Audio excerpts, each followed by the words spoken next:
Katz. I would like to say every event that you attend, every book that you purchase here helps to support one of Brooklyn's most beloved independent bookstores. So there are many copies of On the Roof for sale at the register, which Josh will be signing after the talk. So if you haven't bought one yet, please do so.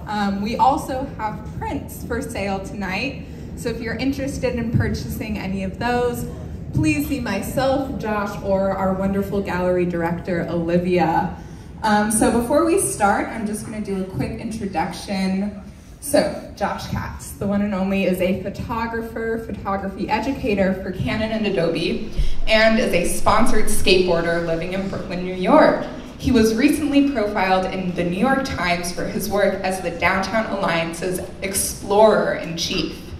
And we have our wonderful moderator, Craig Hubert, who is a former editor at Brownstoner and artinfo.com. He has written for publications such as T, the New York Times Style Magazine, The Atlantic, Interview Magazine, and many others. He also lives in Brooklyn. So everyone, please give a warm round of applause for Josh Katz. Yeah.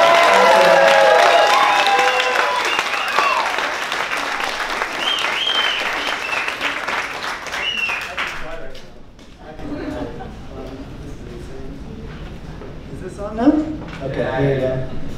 Real quick, I just wanted to say thank you all so much for coming. It means a lot.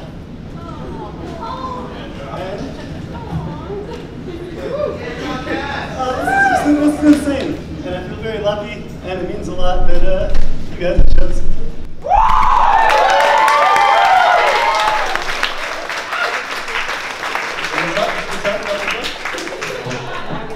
We'll start. So yeah, maybe we should start at the beginning. Pre-pandemic, how often were you going on the roof of your building? I'll answer that question, but I did know that composure. Want to throw out one more thing real quick? Yeah. Tonight's been sponsored by the incredible brewery Interborough. We've got infinite beer up there. If you want to have another drink during the chat, please get up and help yourself. There's enough to go around. Yeah. And, with that, also big props to Crabangos doing the most incredible jazz up there.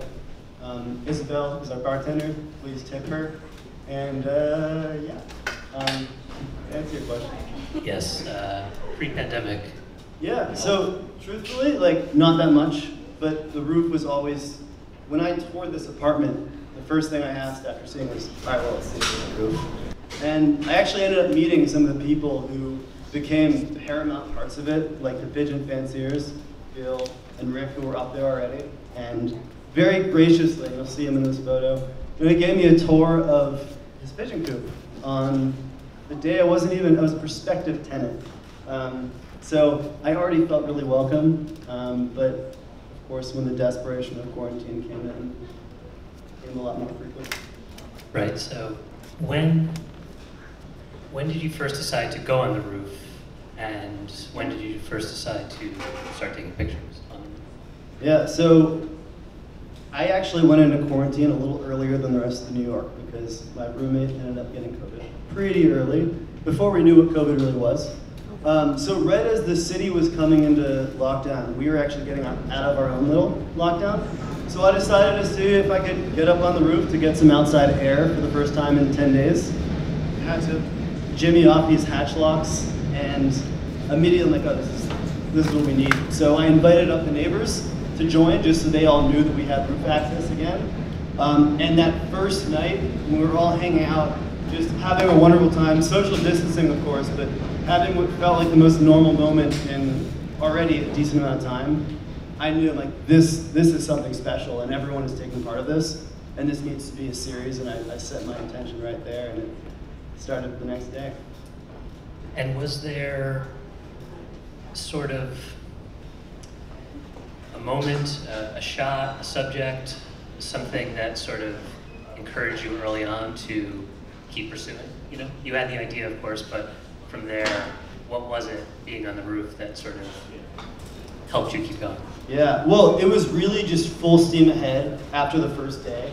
It was a warm Saturday, probably 50-some degrees for spring, that's great. And seeing everyone was flocking to the roofs, it was just very clearly, I'm like, this is what's happening up there. People are reinventing their lives up here, and whatever's gonna happen during quarantine, I just want to see how that goes down. So from day one, I'm like, this needs to be a project.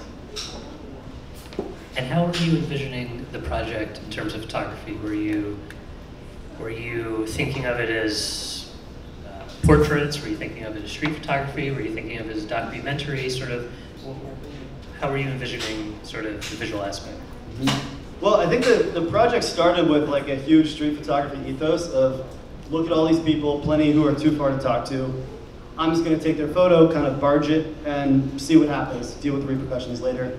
The street ethos. But very quickly on, I realized that with all these people, like, I'm seeing the same folks day after day, and like it really is important to have great relations, to have these conversations, and make sure everyone feels good about the project. And I felt like as it progressed, it became more of a doc project, where it was a lot more empathetic and conscientious, and making sure my neighbors didn't hate me when I saw them to get a glass of, or a cup of milk or whatever. Who buys a cup of milk? You guys know what I mean? Like, I'm gonna see these people at the grocery store. Like, I need to keep this kosher.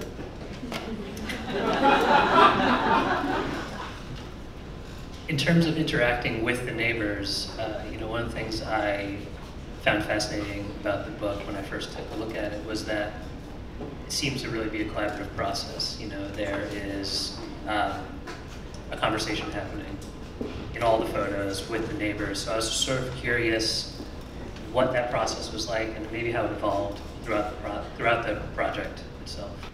Sure. So there was a really interesting turning point that needs to be talked about in this project. And that is this photo over here. It's the ask for consent image. And that's kind of, I'd say, the pivotal moment in this project. And what had happened is this was a painted in protest of another photographer who was basically doing the same thing that I was doing. But they weren't having the same conversations with everyone. But truth be told, when I chatted with these people and said, hey, what's going on? How are you guys feeling? You know, they expressed their dissatisfaction, and even though I was cool with them because I've been talking with them since day one, all of their grievances, I realized could 100% apply to me and the folks who were further out. Because I had a mega telephoto. I could see someone picking their nose from a mile away. So very quickly when I saw this, I'm like, all right, I need to make sure I have a good response and a good approach where everyone feels great about this, and to think and factor in consent more. So basically, it went over this transition where I created a code of ethics at this point. And I put it out on Instagram. This project was continuously coming out on Instagram. But the code of ethics, the basic idea was, if you have an issue with the image, I won't put it out there. I'm gonna always try to ask for consent. I'm still gonna take candid images first because that's the beauty of a photo and you lose a lot without it. But I wanna make sure that after I say what's up, that you feel good about it. If you don't like an image, I won't put it online, I'll still send it to you. And for the people that were too far to communicate with, if you see it online if we weren't able to have a conversation, you see it online, I'll take it down. You just send me a message, and putting it out there was kind of scary, truth be told, because it was really flipping the dynamic of street photography and doc photography, of like, normally it's in the power of the hands of the photographer. But when I put this out there, it was basically saying, yeah, if you're not cool with this project, it won't happen. And by putting that trust into my subjects and making sure that they were okay with it, I'd say 90% of people became a lot more approving and accepting, and it let this grow into the in-depth community study it became, because that trust was there. And in terms of sort of having these conversations with people, can you maybe talk about how difficult or not it was? Obviously, you were in a pandemic, social distancing, people are concerned about you getting too close, you know what I mean? You're on a different roof from people.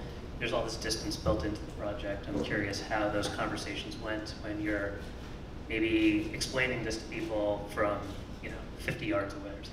Yeah, absolutely. I mean, there was a whole range of it. So the folks who were on my roof or a roof over, if it wasn't too windy, I could actually yell out to 2 roofs distance, windy 1. And with that, I would try my best to have these conversations or exchange a number so that we could have these conversations over the phone. Eventually, I ended up with this really cool telephone system where I could ask a friend I'd made on one rooftop to actually deliver my phone number to someone on one further out rooftop. So that was fantastic for range. But there were still people, truth be told, who were just a little bit too far away, who I was never able to communicate with. I'd say 80% of the people in this book, I have asked for permission to use their images, and everyone feels really good about it. A lot of folks are actually here today, which is incredible and so heartwarming.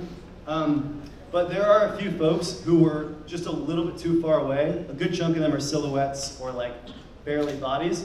But yeah, there are a few people who I was never quite able to communicate with, and they're probably going to see the book now, and hopefully we'll have good conversations, and I welcome that.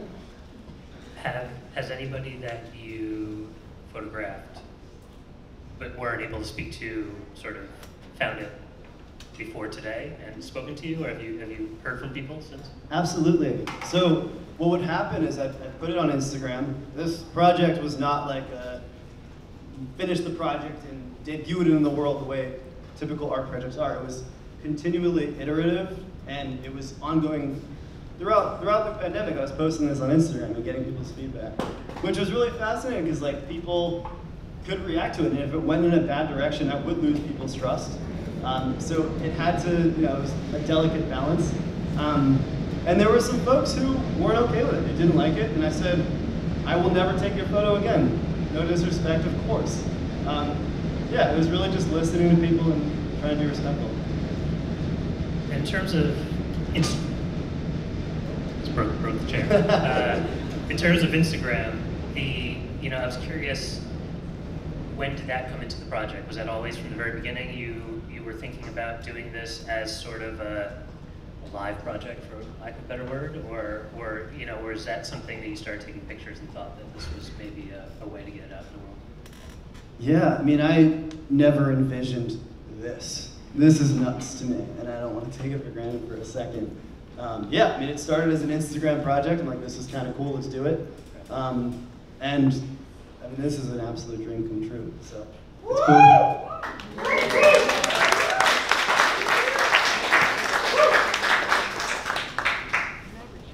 In terms of Instagram, one thing I'm curious about is sort of the benefits of it for you working on a project like this. I mean, we talked a little bit about it, but I know you and I previously have talked a little bit about how, not just sort of forming your ideas or hearing from people maybe who don't want their photo taken, but just other people who have nothing to do with the project but are encouraging, are giving you advice maybe, or hyping you up, whatever the case may be. I'm curious like how that helped you sort of push the project forward. Yeah, so I mean, social media in general was incredibly encouraging to the continuation of this project, and from the outright, people were so loving and supportive, and it was a lot of Instagram and a lot of TikTok, and the comment I kept getting that was so encouraging was, this should be in the history books one day. I, of course, don't have the ego to assume that my work is of that caliber, but people were so encouraging, and that idea festered, and I would say it's slowly iterated into what we have here. Yeah. And, you know, maybe we could talk a little bit about the personal aspects of the project for you. I'm curious, you know, you and I have talked a little bit about this project previously and how personal it was for you, and that it sort of took over your life, you know. And obviously there are diary entries in the book. You write about this in the book. I'm curious if you can maybe talk a little more about how this affected you personally. Yeah, it really did take over my life. How so? So I was quarantining alone after the first 2 weeks when my roommate went back to her parents' place. And, you know, isolation is, some would say, the ultimate luxury in quarantine, others would say the most terrifying thing ever. But this was my social outlet. And it started off as a really great way to keep me sane, actually seeing people and having real human interaction, albeit distanced. And it started off as a casual thing, but very quickly it did kind of take over my life, where the Zoom interactions weren't doing it for me. And to have these people who were down to hang out at all times, and you know, there were always new folks to meet, I just said, this is really special. This is like, I've always wanted to meet my neighbors, and this project became the excuse for that. So I pretty quickly started like saying no to the Zooms and just like, yeah, this really became what I'd work on during the days, editing the photos, and then at nights, all evenings, I'd be up on the roof, and it was like, it took over my mind in a really special way in my social life, and kept me from going crazy. And how many hours were you spending on the roof during the sort of main part of this project? You know, I know you had a little bit of a daily schedule, right? Yeah, it did get, I'm a routine-oriented guy. Yeah, I tried to get up there by 5 p.m. or 4 p.m. every day, and I would stay until after sunset. On weekends, of course, I'd be up for pretty much the entire day. My thought was, can I reinvent my life up there? And the one line I did draw, for a little while I was thinking like, I could run an adapter and maybe just start working out here in the rooftop home office. I decided that some boundaries are necessary, but that's the only boundary I set. And how long did the project take? Yeah, so it started in early March when people started quarantining. And I would say it was pretty active until mid-June or early June. Honestly, the biggest transitional point in this project was BLM, when people started going out again. And you know, that was the first time that I rode the subway, was to go protest. And it seemed like everyone was on a similar page. And right around that time, you know, I think that encouraged a lot of young people to leave their homes for the first time. And it was also when we were finally accepting that we can social distance in parks. I remember those were closed for the longest time. So as soon as people started seeing their friends again, the rooftops did slowly quiet down. But it was a tough decision to say, like, it's time to move on. And did you know it was going to end, or were you envisioning sort of it would keep going maybe with less people or a more focused approach, or like how did you sort of realize this is the end, this is done, now I need to start, you know, moving on? Yeah, I mean, it would basically what would happen for the longest time is as the weather got better, more people would come out. And then right around like late May, I would start going out there on a sunny day when it's like 70 degrees and perfect on a Friday, expecting the world. And I had it down where if it rained, if it was slightly colder than yesterday, it would be empty. But after a certain point, it did just really start quieting down. And yeah, at a certain point, you just have to reach that kill switch and say, it's time to live a life again and leave the house and see friends, maybe. And obviously, you mentioned it, but I know there's a lot of people that you photographed from the community in the audience. I'm curious, maybe we can sort of transition into a little bit of a Q&A right now, what your current relationship is with the rooftop community, and then maybe we can sort of see if anybody has any comments and questions. Yeah, that sounds great. Yeah, and if anyone here who was a part of this wonderful little world in Bushwick, feel free to chime in here. I would love your thoughts too. I am a figment of this entire community. Yeah. I don't want to be the sole voice of it. I think we're definitely interested in hearing people's sort of experiences as well, if anybody sort of is willing to speak. Yeah, but you know, this day, I still have a lot of friends that I've made up on the roof. For example, the initial layouts for this book were helped by someone who works in the magazine world, who was my neighbor, Gillian, who was so incredibly supportive and was the first person to say, Josh, hire a damn designer and do this right.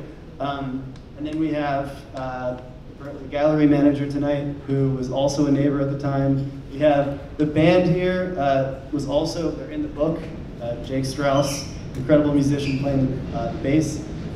So yeah, there's a whole lot of wonderful community, and it's cool to still bathe in that sometimes.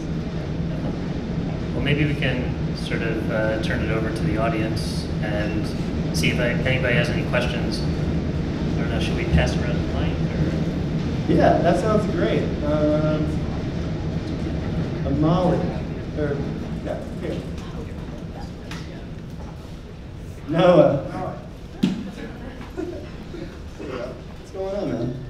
Josh, congratulations. Thank you. This is beautiful. Did you order that chandelier? It's mine, yes. I have a question. Did you ever see something through your camera lens and you decided not to take a picture of it? Like the movie Rear Window or something? Yeah. Yeah, there were a couple of less positive things happening that I would try not to photograph, but honestly, throughout the whole project, I was photographing just about everything, even the most mundane. Just trying to like approach it from like an anthropological perspective of, let's lay the groundwork. If I see one person here who I've never seen before, let's just take that photo for groundwork. And some really interesting things happen with that. Like, so for example, this photo here of Abio and Natalie, I took this photo, and it might be here, I'm not sure.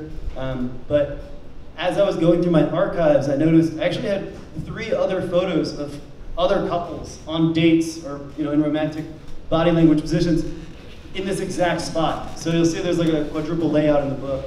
And there were a lot of cool moments like that I'm really glad I leaned into just about any photo I could possibly take.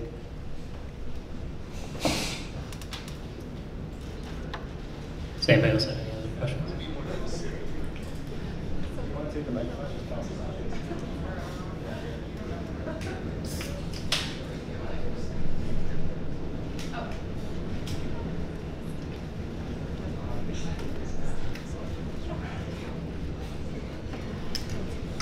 Hi Josh, nice to meet you. Hey. I actually, I came with a friend, her name's Lacey. I had no idea who you were until like an hour or 2 ago. But I'm very amused by the book and the entire project itself. I'm a junior architect. I don't know if you've also thought about kind of photographing any of the restaurants that decided to do outdoor dining. That's like crazy, like something you usually only see in Italy or France or something like that. And many of these things are turning very permanent, which is weird because that would never be allowed before. Nothing makes me happier than seeing the streets taken over by pedestrians and outdoor dining, and hopefully that's a thing to stay in New York for a long time. Yeah, so I thank you so much for this. I really enjoyed it. Thank you. Any other questions? You could probably yell it. I was wondering about, I thought an amazing part of this project was your philanthropy route to it and how you donated a lot of your proceeds. I was wondering, what was the pivotal moment for you to go down that route to donate the funds to charity and the whole Kickstarter coming to this? Yeah, so this project, for context, those that don't know, this project did start on Kickstarter as like a bootstrapped self-publishing endeavor. But after a lot of success, it got picked up by Thames and Hudson, which is an insane dream come true. But from the get-go, I decided that I didn't want to try and profiteer off the pandemic. I've seen a lot of companies do some iffy self-promotional stuff, and say a portion of proceeds go to charity. And that kind of makes me seethe with anger. Like, at least say the percentage, because otherwise I'm going to assume it's $500. So I decided, you know what, like, let's do this right. Let's donate 100% of my profits to Doctors Without Borders, flag it for COVID relief, and make it feel like a real community effort. And I think it was the right decision. Thank you. Thanks for asking a very emotional question.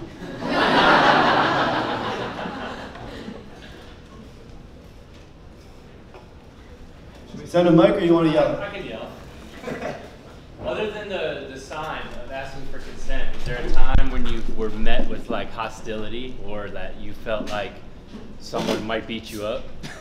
Well, the great thing about social distancing is they can't beat you up.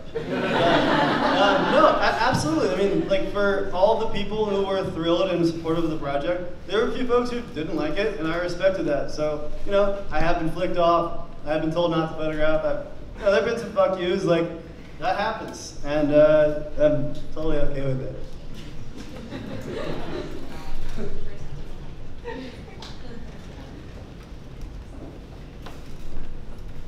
I'm curious, did you follow up with anyone like on their story that you found interesting?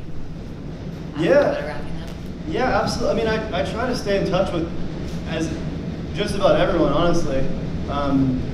One particularly nice story, you'll see it in the book. I have this wonderful neighbor named Marco, whose family took to the roof. His young daughter, his dog, actually, he got to unleash the dog, and the dog started learning the perimeter. And his entire family like built a little world up there, flying kites and just making it their own. And starting conversations with Marco, you know, I learned that the reason why he was so around is that he was about to start a restaurant in March of 2020. So obviously that got postponed, but followed up in May, late May, he actually finally opened it. And I got to go in there and help him out by taking photos of the restaurant, and also having self-interest here. My first restaurant meal in 3 months with him, sharing beers, and you know, this is something we've been talking about doing since we met really early on, and it was incredible. So, What's his restaurant? Yeah, his restaurant is called, it's on Hallenmeyer Street, and the name is in the book. The name has changed a few times, truth be told, but the address is not. Hey man, first off, just want to say awesome concept, awesome work, loving everything we're seeing here.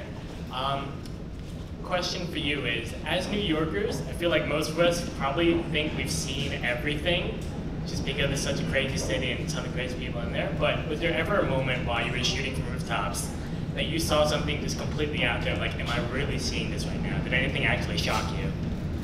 Oh, that's a fantastic question.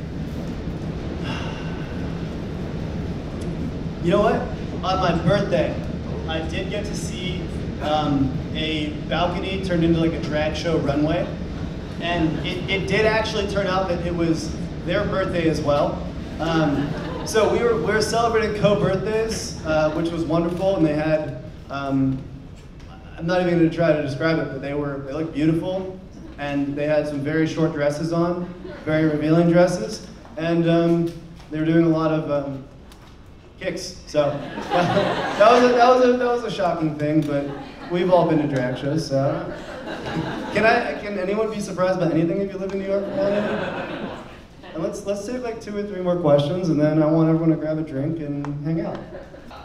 Yell it out, Greg. Yeah, so as somebody who spends a decent amount of time on roofs all throughout the city, did you now exploring this project help you to appreciate just like the general atmosphere that a roof can provide? Like, do you view it all differently now?